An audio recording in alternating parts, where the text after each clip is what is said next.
Today we're going to be looking at the Midas M32R. It's the little brother to the Midas M32. We're just going to show you some basic features of it. So first things first, make sure you always cover your console after each use.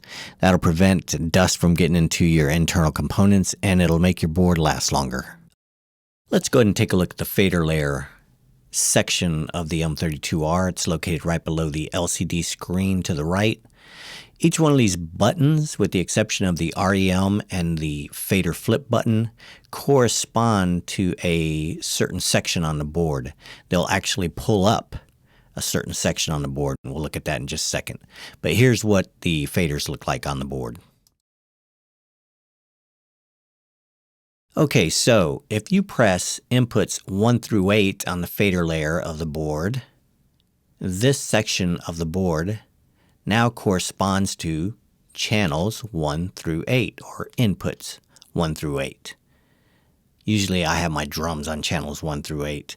So if that was the case, this section right here, when you press that input 1 through 8, those are the faders that will control the drums. Okay, moving on to group DCA 1 through 8 on the fader layer. You'll notice it's on the right-hand side of the fader layer section, and that is for a reason, and this is the reason. It corresponds to the right-hand section of the board, this section right in here. This would be the section for group DCA 1 through 8.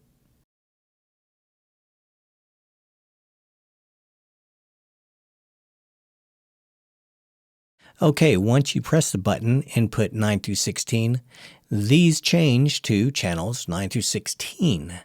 They used to be channels 1 through 8, now they're 9 through 16. These digital boards have what we call layers. Those buttons will dictate which layer you're looking at. When I pressed bus 1 through 8, this layer showed up on the console. Now it's bus 1 through 8 instead of group DCA 1 through 8, which is a button we had pressed earlier.